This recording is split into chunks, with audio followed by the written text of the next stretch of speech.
what are those inorganic compounds which can be used as a hematinics, or what is the meaning of the word hematinic? It is nothing but a heme tonic. Heme is nothing but a blood. Now, with respect to the hemoglobin content of the blood, blood is also known as heme, and the tonic for the heme, that is tonic for the blood, those compounds are known as hematinics. So these are the substances which are required in the formation of blood. That means these compounds or these tonic compounds will be required for the formation of blood, and they are used in the treatment of the anemias. Now, anemia is one of the such a disorder in which either there is a formation of blood will be disturbed, then blood loss from that patient's body will be happening. So that person will be suffering from low hemoglobin content in his body or in her body. So the person will be suffering from anemias. There are 6 to 7 types of anemias are there. Different type of hematinic compounds are used for the different type of anemias are there. But comparatively or generally here we are going to discuss what are those inorganic compounds can be used as a hematinic. Now, before we move forward, we will discuss about what is the anemia. Anemia is a condition in which there is deficiency of RBCs. That is, if there is deficiency of red blood cells or of hemoglobin in the blood, if a person is deficient in the RBC formation, if a person will not be able to form RBCs from the bone marrow, normally that there is a problem for the RBC formation in his body, or low hemoglobin content in the blood. So this will result into the polar or VNS. That means the person is suffering from the anemia. So the balance between production and destruction of RBCs is disturbed. So we all know 120 days is the lifespan of the RBCs. Now our body is going to synthesize those RBCs cyclic manner. Though if there is disturbance in the formation and destruction of RBCs, if it is there, if the destruction is more than the formation rate, that means the person will be suffering from low concentration of the RBCs in his body, and the person will be suffering from the anemia. Now see, the picture on the slide will depict us the normal amount of RBCs in the blood, and the right hand side picture will depict the, see how much amount of RBCs or the less concentration of the RBCs in the blood it is there, so that the person's blood is anemic in nature. Now the total body content of the iron is approximately 3 to 4 grams. But major portion of the body iron which is present in the form of hemoglobin and myoglobin in our body. Now our blood contain presence of iron, and this iron which is there in the body, it is present, it is there, majority of the amount it is present in the hemoglobin. Now hemoglobin helps to carry the oxygen. We all know what is the function of this hemoglobin. Hemoglobin is involved in the carrying of the oxygen from throughout the body parts to every cell. The hemoglobin is going to supply the oxygen from lungs to the tissues, and he also carry the carbon dioxide which is formed in every tissue and cell from those tissues to the lung for the purification purpose. So this is a function of hemoglobin, in the form of oxyhemoglobin and carboxyhemoglobin. He is going to carry the oxygen and carbon dioxide from tissues to the lung and from lungs to the tissues. So there is balanced amount of iron, so that sufficient amount of iron which is must be there in our body to carry out this vital and important function in our body. So the balanced amount of iron consists of storage ion, transport ion, and enzymatic ion. We have already discussed the iron is present in the majority of the iron which is in our body. It is present in the form of hemoglobin, or which is there in the hemoglobin, but it is also present in the form of storage ions. then transport proteins and enzymatic form. In the normal adults, about 1 gram of iron is lost from the body daily. So basically, our body will lost 1 gram of the iron daily. So we have to take average daily amount of the iron from our diet. It is must be there. Now, preferred compounds for the treatment of anemia or blood hemoglobin related disorders, those are ferrous sulfate and ferrous gluconate. Now, what is ferrous sulfate? Ferrous sulfate is the compound in which 20% hydrated salt and dried salt of ferrous sulfate which is present, or ferrous gluconate in which there is 12% of the iron, or 28 to 36 milligrams of the iron which is present. Now, in the case of ferrous sulfate, its dose or the amount is 65 milligrams, but in the case of ferrous gluconate, it is 28 to 36 milligram. Now, other compounds which is used as an hematinics are ferrous fumarate, ferrous succinate, ferric ammonium citrate, and iron hydroxide. So these are some of the hematinic preparations or hematinic compounds which are used nowadays for the treatment of the anemia.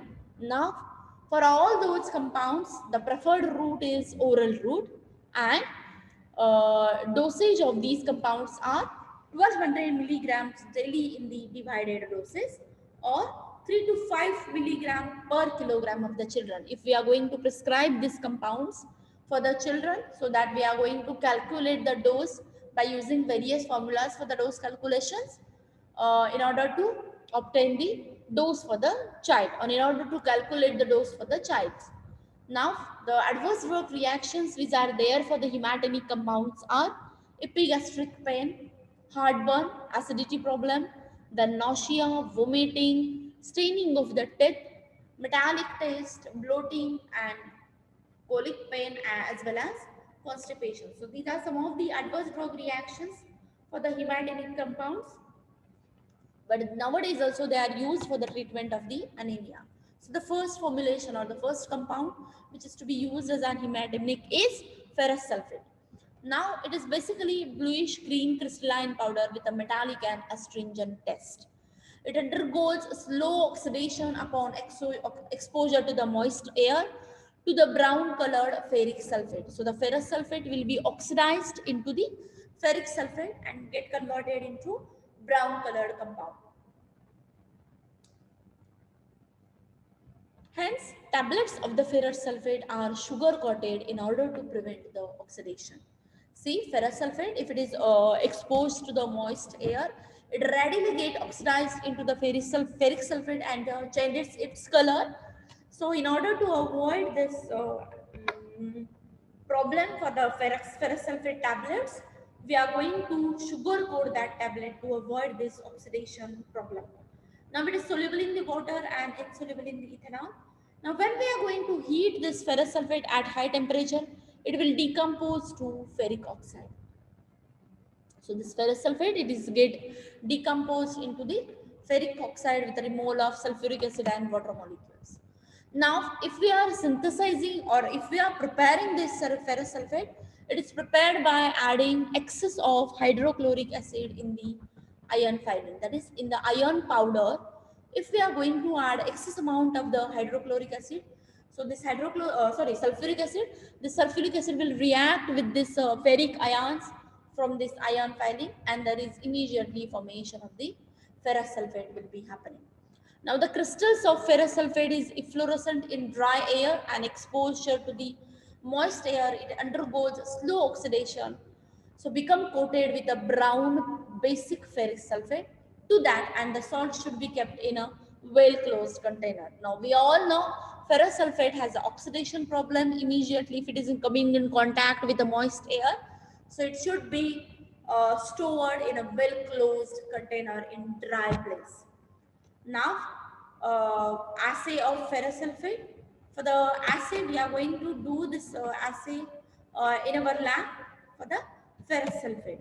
Now, the second compound which is to be used as an hematinic is ferrous gluconate.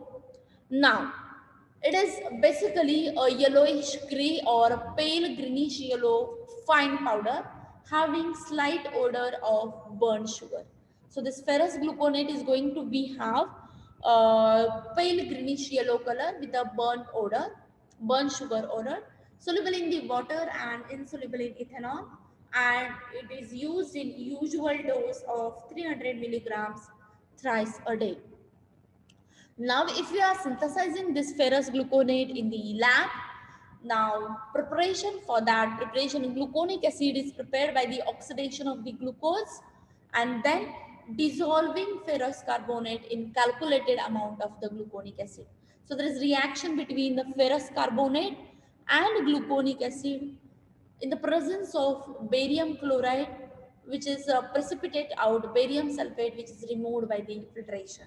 So we require the presence of barium chloride for the formation of ferrous gluconate from ferrous carbonate and the glucose.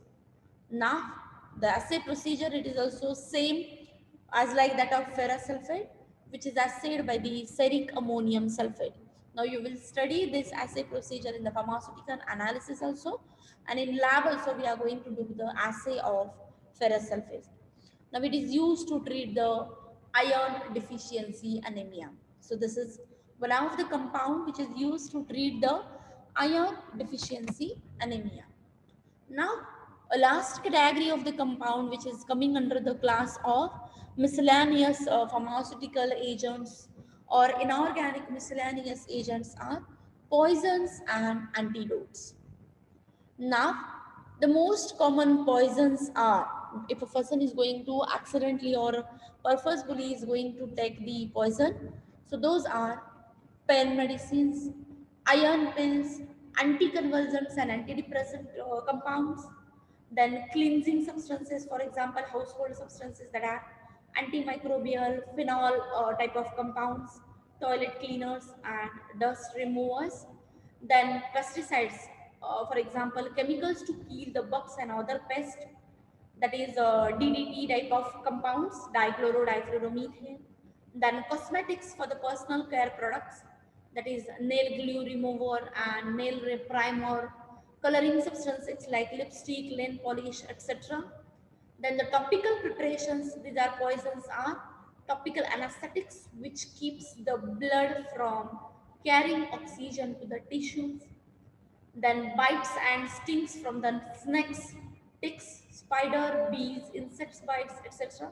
These are also called as venoms because it is one of the poison which are originated from the animal origin, that is animal poison, which is delivered subcutaneously. If they are going to bite our tissues and cells, so they will insert poison in our body subcutaneously.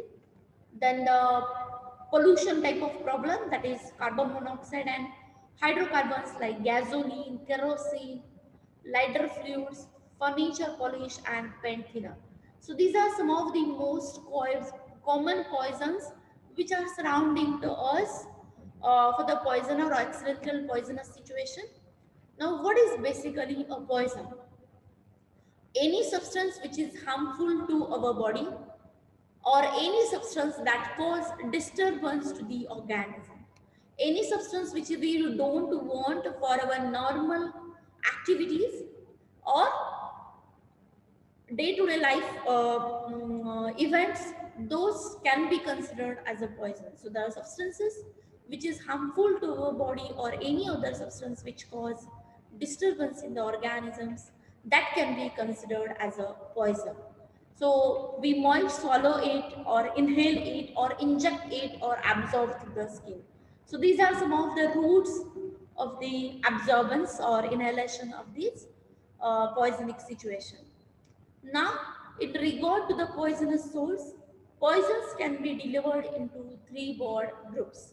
So if we are going to classify these all poisons which we have discussed now, those can be used for the agricultural and industrial chemicals. So the compounds coming under this class are that is insecticides, pesticides, then industrial chemicals. These are removed from the industrial byproducts as a carbon monoxide. then hydrocarbons like gasoline. So these are some of the agricultural and industrial chemicals. Then drugs and healthcare products. So the compounds, those are pain medicine, iron pills, anticonvulsant, antidepressants. So these are coming under the category of drug and healthcare products. And the last categories are biological poisons. Those are venoms. These are from the animal origin. Now, first we will discuss the poisons from the agricultural and industrial chemicals. Now, majority of the agricultural chemicals are pesticides, which include insecticides, herbicides, fungicides, fumigants, and the rodenticides. So, the term industrial chemicals is used to refer to the chemicals which is used in the industry like hydrocarbons, chlorinated hydrocarbons, aldehydes, ketones, alcohols, ester molecules which can be used as a chemical found in near households. Now the poisoning with the industrial chemicals occur most oftenly by either through the skin or by inhalation route. Now the second category of the compound or the poisons, these are drug and healthcare products.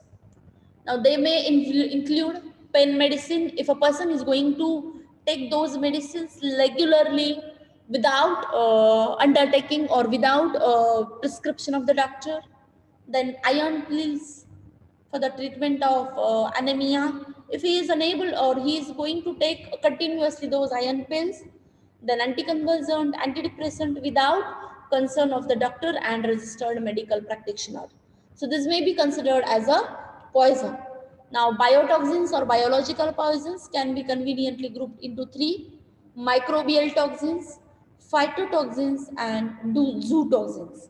Now, the microbial toxins will include poison produced by the bacteria like blue-green algae, dinoflagellates, golden brown algae. So these are sea poisons, which may include microbial or bacterial toxins.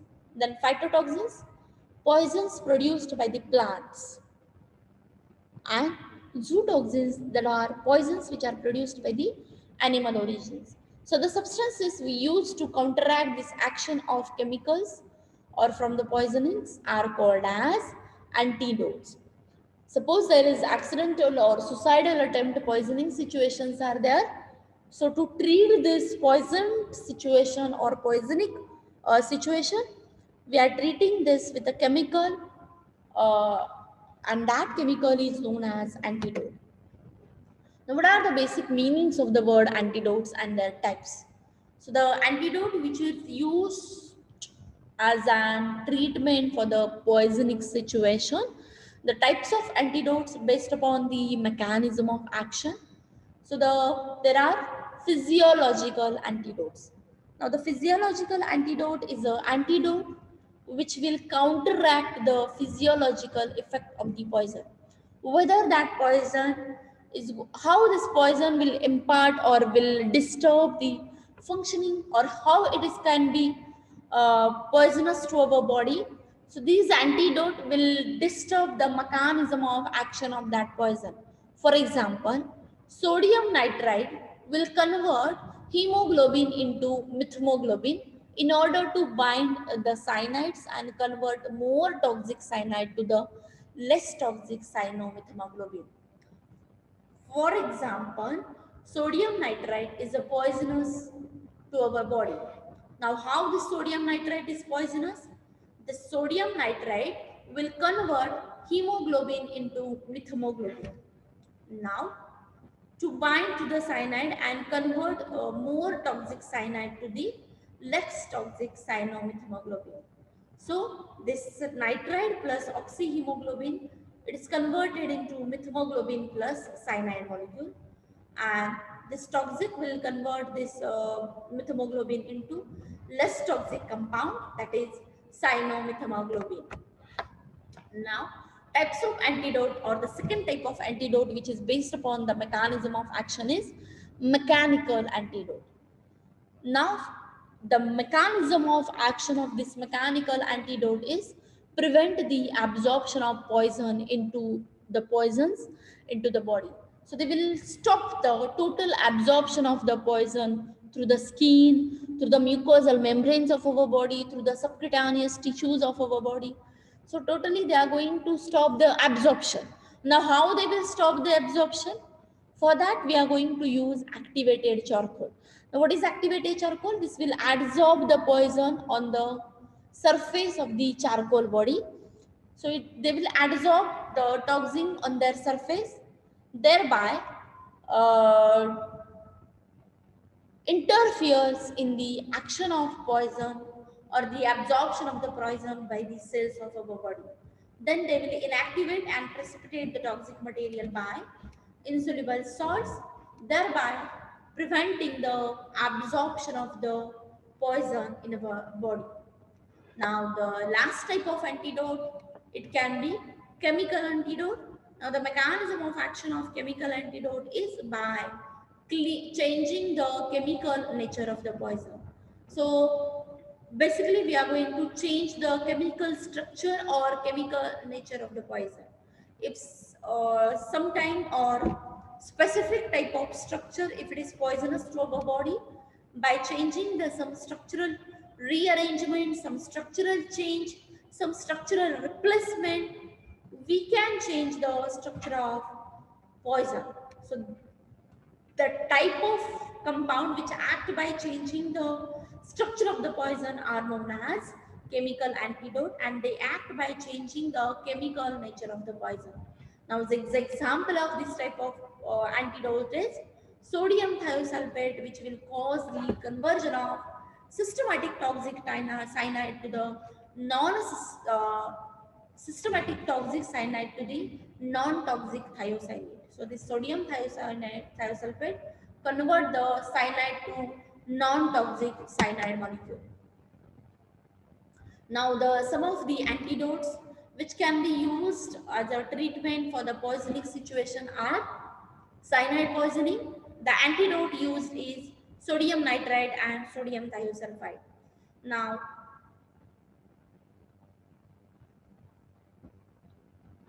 the example of universal antidote is activated charcoal.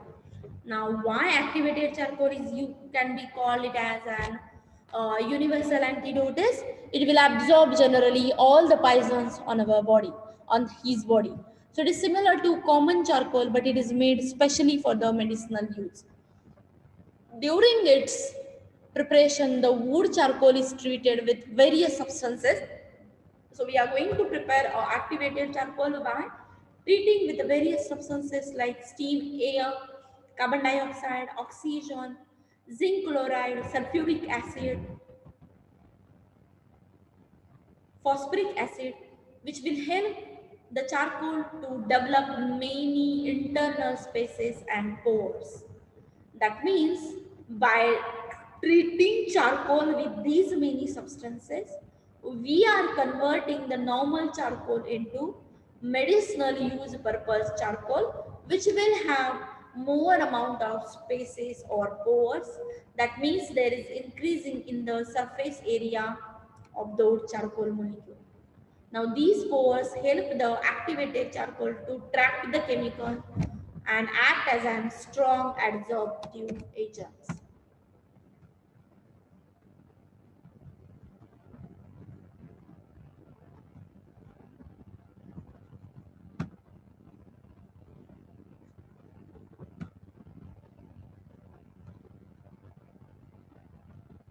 So they will act as a strong adsorptive agents. Now activated charcoal, it is an odorless, tasteless and black powder which is not soluble in water or basically in any other solvent. Also it is insoluble. It is helpful to It is helpful to absorb effectively all other heavy metal, viruses, bacterial, fungicidal toxins by binding poison with a GI tract. Now, this allows their transfer out of the body in the harmless form. So, the most common drug poisoning is from aspirin. Charcoal should be given within a first 30 minutes of an overdose or aspirin poisoning. Powder form of charcoal can be reaches its maximum rate of absorption rapidly within 1 minute compared to the other forms. It is mainly known both for its use in the drug overdose or chemical poisoning. It is act to purify and cleanse the body due to its amazing ability to attract poison to itself. Now it is going to be have the main adsorptive property. So it is mainly known both of its use as a drug overdose and chemical poisoning. So the drug overdose that's medicinal preparation can be absorbed. It is also used as an used in the chemical poisoning situation. So it is act to purify and it is apt to purify and cleanse the body due to its amazing ability to attract poison to itself. That's why it is going to be act as an universal antidote. Activated charcoal is used in treating poisoning and overdoses through the oral injection. It is used in the air purification, gold purification, metal extraction, water purification, as it is having a strong adsorptive property. So it is going to be used for the purification of some of the chemicals, also for the gold purification, metal extraction, water purification, medicines for the sewage treatment, air fillers in the gas mask to treat the condition of the pregnancy in which the normal flow of the bile is affected, that is cholecystosis movement. It is also prevent the gas, then reduce high cholesterol and to prevent a hangover. So these are some of the medicinal uses of this activated charcoal molecule, but it is going to be have side effects also. A constipation and black stools. Rare side effects are slowing or blockage of the intestinal tract, then dehydration, stomach cramp, and swelling of the abdomen. As it is going to be have adsorption property, it is not strongly metabolized or digested in our body, and due to indigestion problem, this activated charcoal have these many side effects. Now in adult, it is used in the dose 25 to 100 milligrams, and in children, it is used as an 25 to 50 grams. So